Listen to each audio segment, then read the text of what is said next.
Hi, and welcome to AQA Citizenship Paper 1 in hopefully 30 minutes. So the first thing we're going to look at is opportunities for participation in democracy. So in democracy, you can vote in an election or a referendum. You can be a member of a political party. There are multiple political parties to choose from, but the major ones are the Conservatives and Labour Party at the moment. You can join an interest group, a pressure group, and a protest group. You can participate using social media, creating hashtags and videos. And also you can take part in petitions, which is where you try and collect signatures in order to be able to get the government to recognise your concern and issues. You can take part in the magistracy and civil courts, so the judiciary as well. Okay. But there are barriers for you to be able to participate in democracy. Some of those include your age. You have to be over the age of 18 to vote in a general election. In Scotland, you can vote from 16 years old in a local election. You have to have time and money to be able to vote or do any of the other things that we've talked about as a way to participate in democracy. You might be apathetic or indifferent. You might be bored of what different political parties have done in the past, and therefore you no longer want to participate in democracy because you just don't think it's real anymore. You don't believe in it. And speaking of not believing in stuff, there's misinformation and fake news. So is it possible to trust what we're reading and being told at the moment? You can also join an interest group. So there's advantages to joining an interest group. It means that you can kind of get involved in something that you believe in. You can meet people who are sympathetic to you, and you can help further a cause. So if you would join a group such as Fathers for Justice, then they would all be like-minded. However, there are disadvantages. There's the echo chamber phenomenon, i.e. you're only speaking to people who agree with you, and therefore you'll never understand people who don't agree with you. There'll be online trolling and abuse, and also, again, it takes time and costs money. You can also join a political party, and there's advantages of that. Advantages might be that you could progress your political career. You might want to become an MP, and therefore joining a political party will really help. It means you can influence policy and individuals within the party. So if you're part of a party, you could speak to an MP and help to try and get policies that you want promoted. And as it says, you can support a philosophy or individual that you agree with. However, it does cost some money to join a political party. It will cost you a monthly fee. There will be time and effort because you'll have to go to political meetings and engagements. And also there's potential alienation. If you turn around and say to somebody, I'm a member of this party, they may no longer wish to kind of talk with you or listen to your political views. You can also stand as a candidate for election. And if you do that, that's great for you because it will raise your profile and your status. And also it means that you get your voice heard. You can influence debate. So you can sit there and try and bring things to the agenda. However, again, it's time, effort and money. To stand for an election, it will cost you £500 as a deposit. And you can lose that deposit if you don't get 5% of the votes.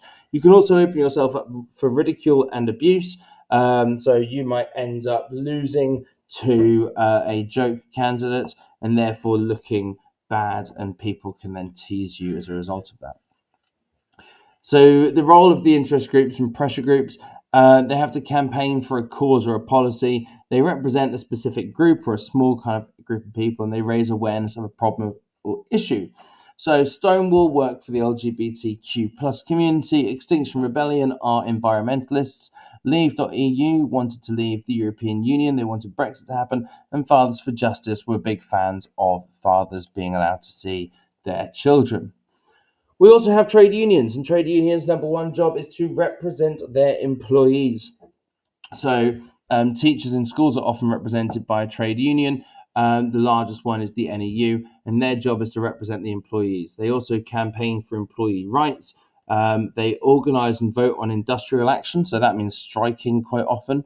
And so the union will check and see whether or not we want to have a strike. And they can also provide advice and guidance. So if a member of staff is thinking, oh, I don't know what to do in this situation, their trade union can help provide them guidance.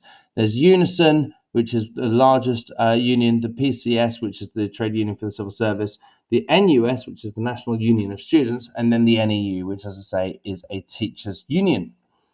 There's also different charities and volunteer groups. And charities, what they do is they take practical action to try and relieve a problem. They find a problem and they try and fix it. They will also try and provide care for people or services. They might run a not-for-profit shop and cafe in order to raise money, and that ties in with number 4 with campaigning and fundraising. So they try and raise a lot of money quite often, these charities. So the RSPCA is the Royal Society for Prevention of Cruelty Against Animals.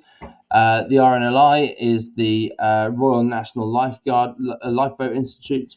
Then there's Mind, Save the Children, and Christian Aid. These are all charities, and they all try and look after different things, from the animals to the lifeboats, to mental health, to children, to just general people.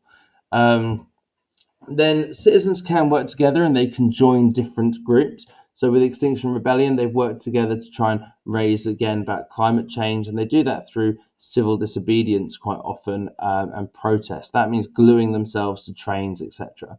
The RSPCA, on the other hand, they work to identify, rescue and rehome animals. The Royal British Legion make money by selling poppies, and Stone will try and just get more rights for the LGBTQ plus community. Using the media for change, so social media, using campaigns, events, and memes to make a point. Traditional radio or TV is reaching a larger and generally older audiences. Newspapers and magazines reach generally a targeted audience, and press releases and events generate headlines. So people use the media for lots of reasons. If you use social media, it's more likely to attract young people who are more likely to be on social media, whereas radio and television is generally going to be older people. It's going to be parents, grandparents. Likewise, newspapers and magazines, people buy a specific magazine because they're into certain things. So you might want to appeal to surfers, so therefore you put an advert in a surfing magazine. And then finally, press releases and events. So they can do things in order to try and get into the media, such as stunts. As citizens, we also have a role in the legal system. So as a juror, you decide on the innocence or guilt of a defendant. In England, there's 12 people on a jury, and Wales as well, sorry, and there's 15 people in a jury in Scotland. So as a witness, you might take part as well. You might give evidence and testimony in a criminal case or a civil case. So you might have to say what you've seen. A victim will have to report a crime to the police and then give evidence probably. A magistrate is a volunteer judge, essentially, working in minor cases. That's deciding on guilt, by the way, not guilt.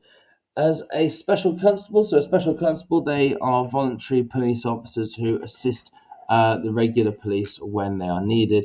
Or you could work as a police and crime commissioner. Now, these are elected representatives, so it's a new, relatively new role. One of the kind of controversial things about police and crime commissioners is that they are only elected with roughly 30% of the electorate taking part in these elections. And so therefore, is it really truly democratic is a question to ask yourself. Taking action. This is your active citizenship project. And the first thing you had to do was form a question. So you had to kind of decide something that you wanted to do and wanted to change.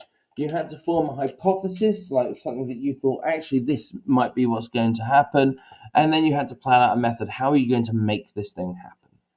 You had to do some research, and then with your research, you had to check that what you were doing was, going to be useful. We'll come to that in a minute.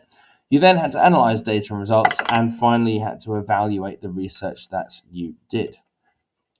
So you had to look at sources, and there's two different types of sources, really. There's primary source and secondary sources.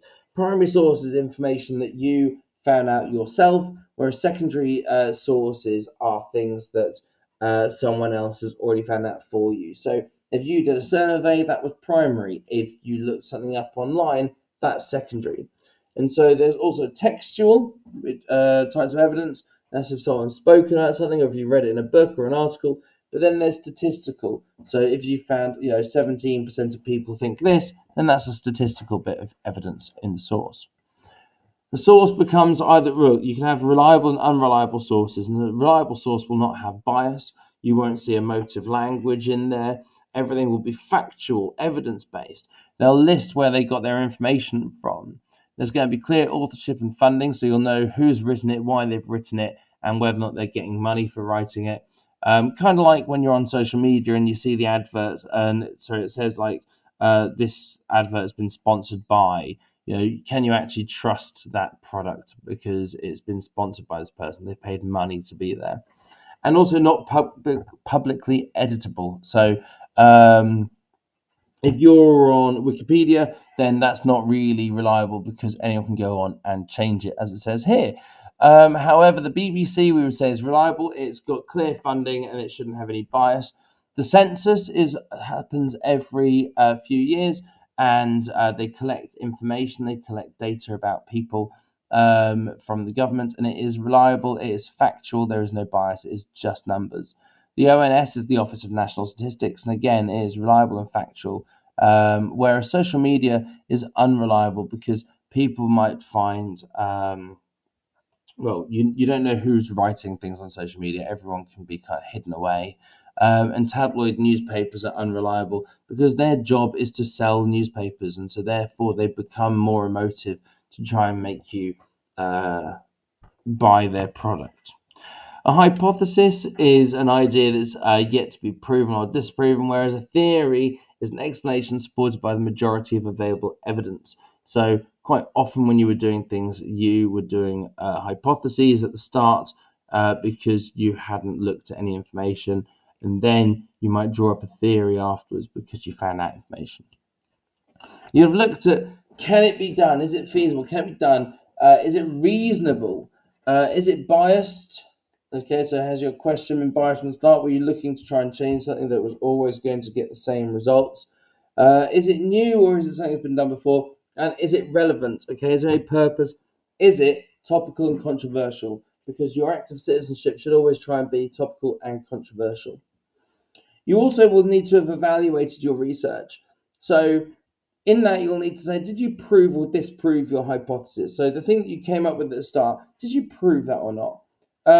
How could your research be repeated? Could your sample size be larger? Like if you did a survey of 50 people, could you have asked more people?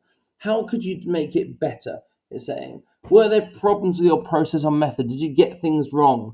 Could you draw any conclusions? And what further research could be done? In school terms, we talk at this quite often as a what went well and even better if scenario, right?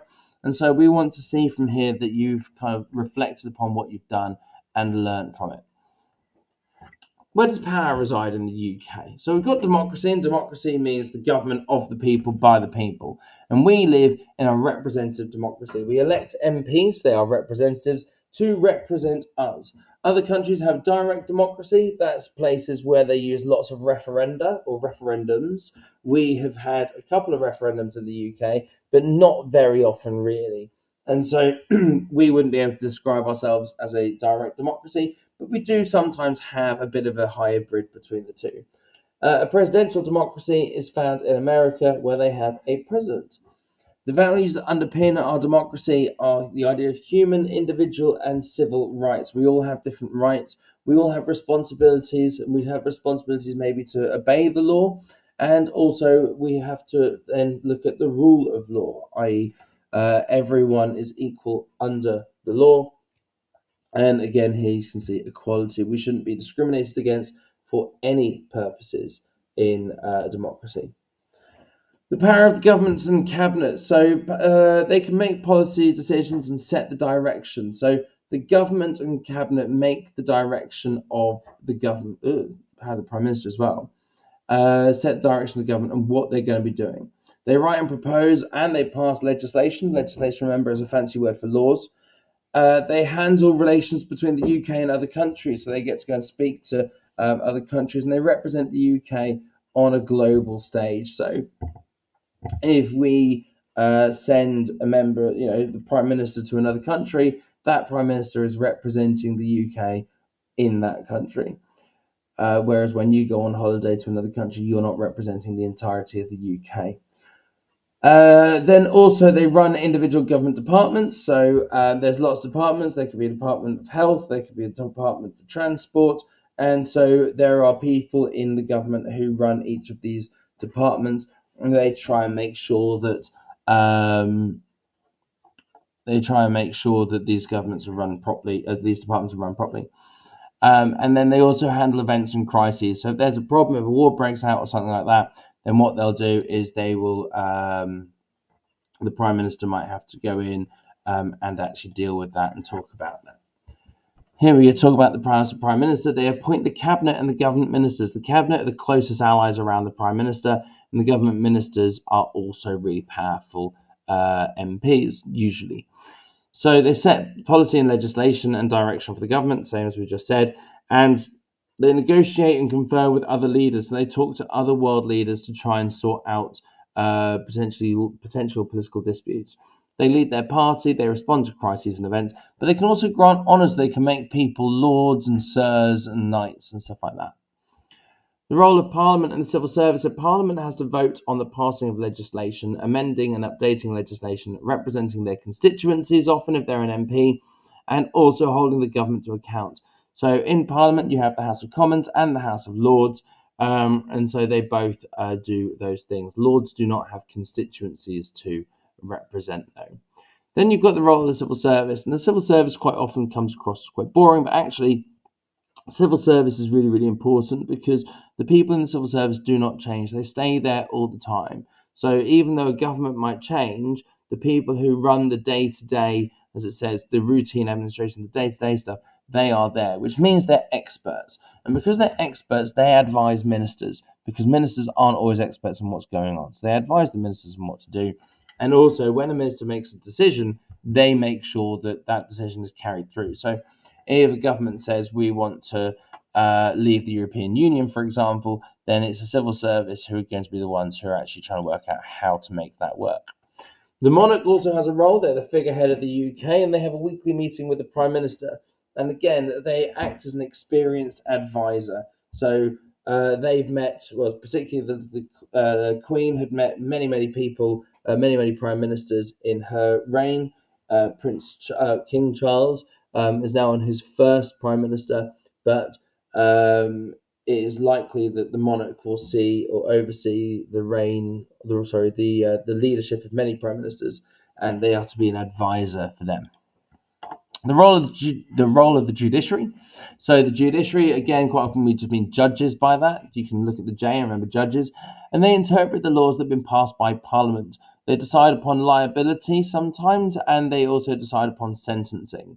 So in a civil case, someone is not found guilty or not guilty. They're found liable or not liable. And they will sort out sentencing. They can interpret complex legal issues, and they set precedent. That means that their decisions will then reflect upon future decisions that are made. So if a judge gives one decision now, then in the future, another judge will look at that case and go, well, if that happened in that case, then in this case, we need to do something similar. The British Constitution. Now, we have an uncodified constitution, which means it's not written down in one place, whereas the US has what we call a codified one or a written one.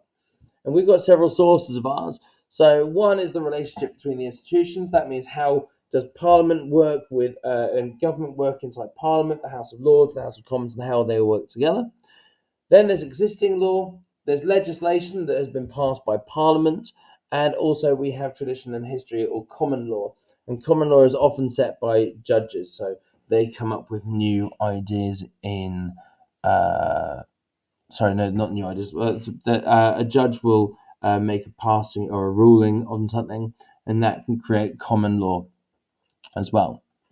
Then there's local government. Local government, they are elected in local elections, usually councillors, and they deal with small issues, so waste collection and potholes. If you want the bins sorting out on different time, you need to vote in your local elections.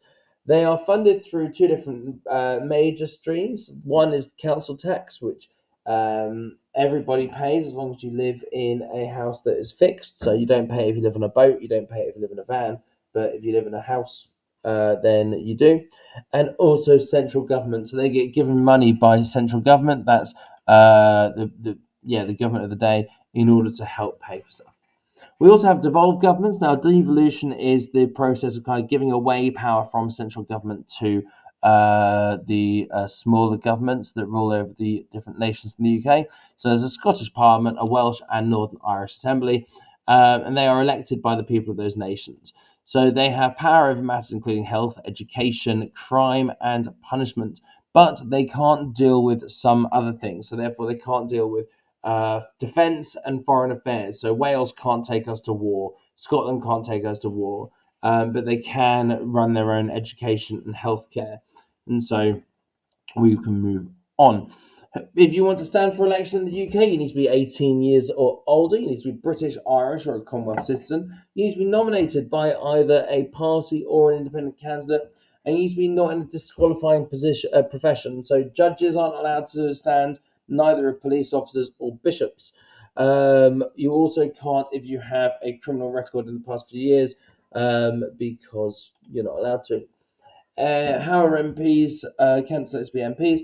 Again, so only one candidate per party can stand in a constituency. Larger parties often carry out interviews to select candidates. They try and make sure that the candidate hasn't got anything bad in their history that's going to cause embarrassment to the party in the future. If you're an existing MP, then you normally get your seat back by default, so you don't normally get kicked out. And the candidate who receives the most votes becomes an MP, because we have first past the post, and so it's most vote wins. Those receiving under 5% will lose their £500 deposit, as we said earlier. To vote, you need to be 18 years old, British, Irish, or Commonwealth citizen, registered to vote. You must be resident at a UK address, so you can't be homeless, and you cannot be legally excluded from voting. So that means usually having a criminal record associated with electoral fraud that could get you banned. There are arguments about reducing the voting age, and people say, yes, we should reduce the voting age because young people are affected by elections, you pay taxes, and it would encourage young people to be interested in politics. However, other people say, no, there's loads of things that you can't do at 16 already, so why on earth should you be allowed to vote? You have less life experience, and also young people don't make informed decisions. You can counter that and say, well, hold up a minute. There's, political parties like the Monster Raving Loony Party and independent characters such as Lord Buckethead and Count Binface. And you could say, well, are these guys fully mature? Nico and Milana stood for the London mayor as well. And so why should young people all be tarnished with the same brush? There are factors that affect voter turnout, and so voter turnout is people who do vote in an election compared to those who can. So reducing the age doesn't necessarily increase voter turnout because young people at the moment aren't counted in those figures. Voter turnout is those who do vote compared to those who can. And factors that affect it are the weather. So if it's rainy, then people can't bother to go outside. The date of the election, so is it close to another election, for example? Are there any big issues of the day? So there's Brexit coming. When Brexit was happening and people really wanted to vote because everyone had a say in that. But if there's no big issues, then no one votes. Voter apathy, if you're already annoyed with your local MP or something like that, then and all MPs in general, you're less likely to vote. The average age in a constituency, we know that young people are less likely to vote than old people. So therefore, if you have an old constituency, huge turnout. If you have a young constituency, much lower. And also the closeness of the election. Could anyone win this seat, or is it already determined? So if you're in a safe seat, then it's going to be much lower turnout because your candidate, if you want to vote against the person, has no chance of winning. So therefore, people quite often just don't bother voting. Taxes are raised and spent. So they're raised through different things such as national insurance, income tax, VAT, which is value-added tax, and corporation tax. You will pay value-added tax, okay? When you go to the supermarket and you buy certain food items and stuff, you will pay value-added tax. Then also there's fines and penalties like speeding tickets. We collect stuff from there. And also passport applications and stuff like that. We get money from there. And so the government raises money. But then they have to spend it on. They spend it on social security and welfare, so that's benefits and stuff like that quite often, and housing, health, defence, education, and also interest payments. We as a country in the UK are in a lot of debt to other countries, and so we have to pay interest on that debt, and therefore we have to pay that back. There are different views on tax and spending. There's the traditional right-wing view, which is that tax and spending should be kept low, that people should keep all their wages, but the public should also be self-reliant, so therefore your NHS system will have less funding going towards it probably, and likewise education. But the idea is that, well, you should work hard, earn money, and then you can spend money yourself to pay for these things. Then there's the traditional left-wing view, which basically says that spending and taxes should be high. If we ask people to spend more money, then our public services can be really well funded. We'll have fantastic schools, fantastic hospitals, and that is the best solution, according to the people on the left wing. First past the post, as I said, is our electoral system. So the UK is split up into 650 constituencies, and each constituency elects a single MP. Some constituencies are tiny. The smallest one is in London, I believe in Islington. And some of them are absolutely enormous over huge areas, but they all have roughly the same number of voters, which is about 80,000 voters. And so the idea is that each area elects one person to represent them. There's good things about first past the post. It tends to result in a strong and stable government. We have had 2 coalition governments since the end of the Second World War, but both of them have been since 2010. So that is, has really bucked the trends quite a lot. But otherwise, it tends to result in strong and stable government. It's simple and easy to understand. Whoever gets the most votes wins the seat, and whoever gets the most seats wins. Each MP is linked to their constituents as well. So therefore, if you're unhappy and you live in a certain area, you can write to your local MP and go, hey, this is the problem. And you know who to be cross with because you have an MP who represents you. However, it does disadvantage smaller parties. So if you are a new up-and-coming party, then it's very unlikely that you're going to win. Parties such as UKIP, for example, have really suffered under first past the post in terms of getting stuff. Elections can be won with less than 50% of the vote. Millions of voters may be irrelevant, and elections are decided by a small number of constituencies. So therefore, sometimes you might say, well, I live in a safe seat, so what is the point in me voting? I have no chance of being able to do anything. There are alternatives to first past the post. We can have proportional representation, which means that a percentage of the vote means a percentage of the seats. If you get 20% of the votes, you get 20% of the seats. It sounds fair, but it's a little bit more complicated because who's going to be your local representative? There's alternative vote. Each person chooses primary and secondary choice, and then hopefully that way either your first or second choice will win. And then there's a list system whereby candidates are ranked and votes are distributed accordingly. So we give out, again, that kind of percentage of votes. Alternatives to first past the post are all much fairer than first past the post. However, they are also much more complicated than first past the post.